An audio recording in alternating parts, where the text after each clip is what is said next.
As a teenager in western Pennsylvania, I used to love to borrow my grandfather's car or my mother's car on a Sunday afternoon and just explore the side roads, the back roads, paved or unpaved. If I saw a road and didn't know where it went, I took it.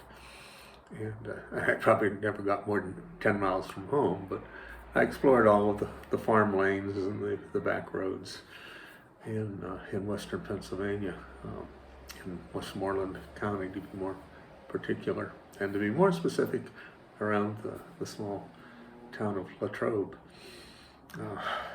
So here we are in Ajijic, Jalisco, Mexico, living in the municipality of Chapala. Now, that's not the town of Chapala. There is a town in the municipality of Chapala. Municipalities in Mexico are kind of what we would call counties in the United States.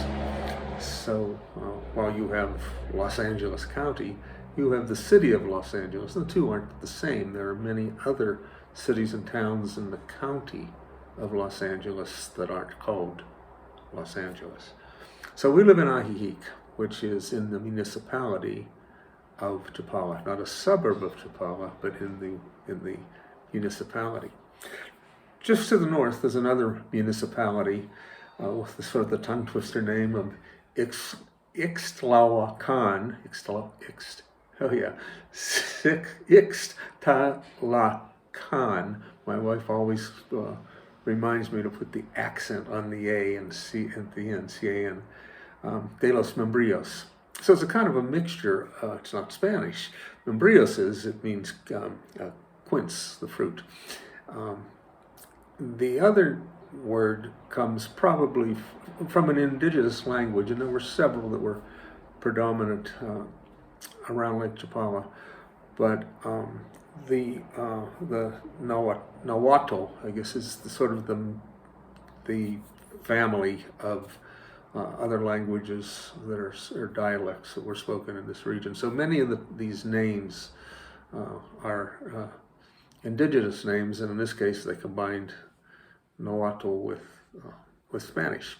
So anyway, we took off, not particularly with a destination in mind. We were just going to go for a ride.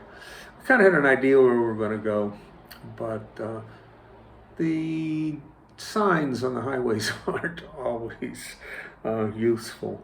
The first time I drove here from the United States was in 1996, and there were some toll roads, some quotas, but mostly we drove on just regular roads, and it took a while to do it.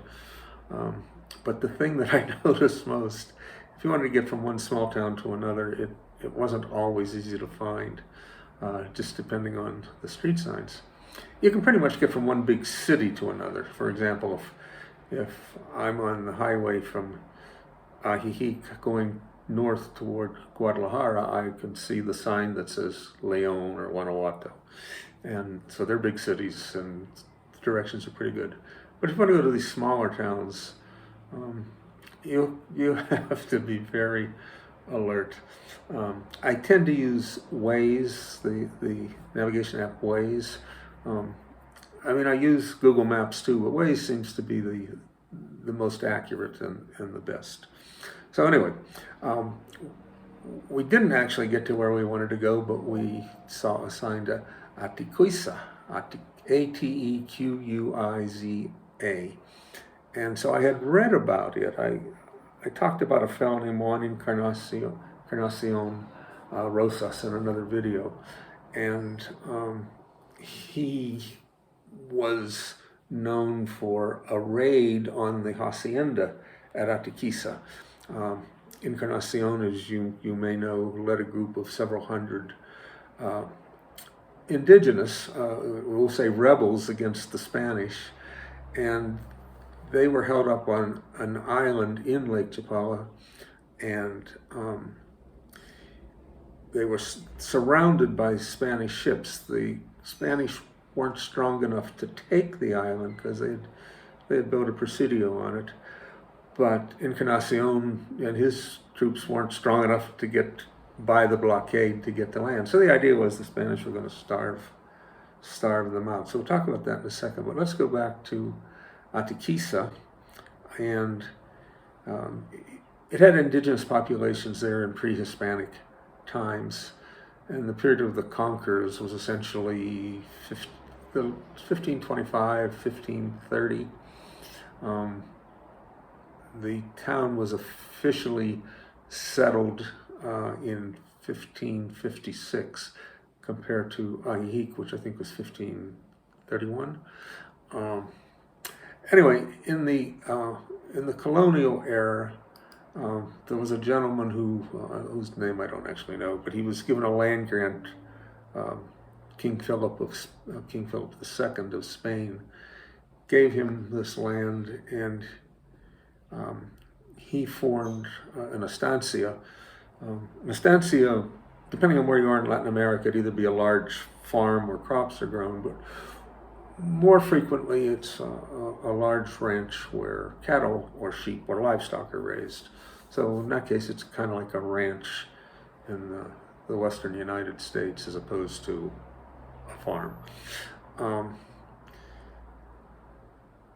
Through time, Miguel Hidalgo once settled there with about 7,000 troops, because the estancia, or we sometimes, I guess today call it hacienda, had large stores of grain, and he had 7,000 troops to feed. So he camped there for a while. But the cool thing about Jose Encarnacion Rosas is, I'm going to say one night, I suspect it was at night, managed to get off the island and sneak by the Spanish guards and raid these grain storehouses and capture a lot of grain, food, that he took back to the island. The island, by the way, is called Mescala. There's a town on the shore, on the north shore of Lake Chapala, called Mescala, and then within sight of the town in the lake is the island of the same name. And you can go there today.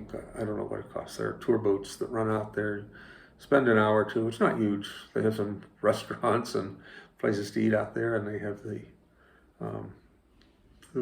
remains of the presidio that Encarnacion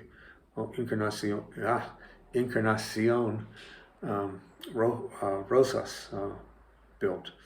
Going back to this Hacienda de Atequiza, at one time was owned by the Cuervo family, Jose Cuervo, and they used it to grow crops to make tequila. And see, Porfirio Diaz camped there at one time.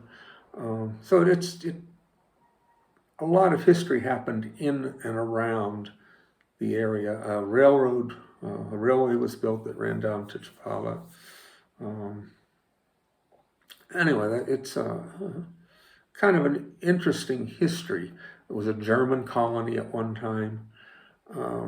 The clergy were very powerful in the area. They had built a school that was known for being a bit more liberal than the conservatives that were running the government at the time. Cyanamid had a plant there. Cyanamid, you may know, in my hometown, Latrobe, Pennsylvania, American Cyanamid had a plant there. We called it the Boom Boom when I was a kid, because they made explosives. Now, I don't know that it ever exploded. But they made things, at the one in Mexico was the same company. They made things like Formica.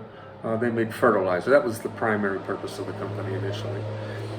And as it was bought out by other companies, I have no idea who finally ended up owning it, but they made shampoo, and they made Old Spice colognes or aftershaves. And I don't know, that was in I don't know when that ended. Probably in the 1990s when that all closed up. So anyway, that's the town. So we decided to go for a ride. So in the video, you'll see we leave from our house in Ajijic, drive through some of the Ajijic traffic jam, which is only a traffic jam in Ajijic because it takes 20 minutes to get what normally take 10. It's not like driving on the 405 in Los Angeles. So anyway, we took the trip. Once we got there, we walked around. Kind of a sleepy little town, not a whole lot going on. The most excitement I saw was an armored car picking up or dropping off money at, I guess, at a bank. And they seem to take forever to do it. There was a church. There was a mass going on at the time. I was wearing shorts and a t-shirt, and so I didn't go in the church, although Carmen took the cell phone in and took a picture of the inside. She tells me that she sees people going to church in shorts. I don't go to church that often. I was a wedding photographer, so I went to a lot of churches every Saturday. But if I'm in shorts, I just don't, out of respect, feel I shouldn't stroll through the church like it's a tourist attraction. So anyway, that's it. Once we were finished walking around, we had, did we have lunch? No, we just stopped and got, I got a mocha frappe, and Carmen got, I think, I don't know, she got some sort of a cold drink of some sort. And then we drove home in a different direction. We took sort of more country roads, and a few of them had, I don't know if they were dirt or they're just sort of a series of potholes that made it look like the tarmac was gone. And so at the end, you'll see the little app that shows the route that I drove to get there and the route that I drove to get back home. And in the middle of that are a lot of the pictures that we took while we just sort of walked around the little town.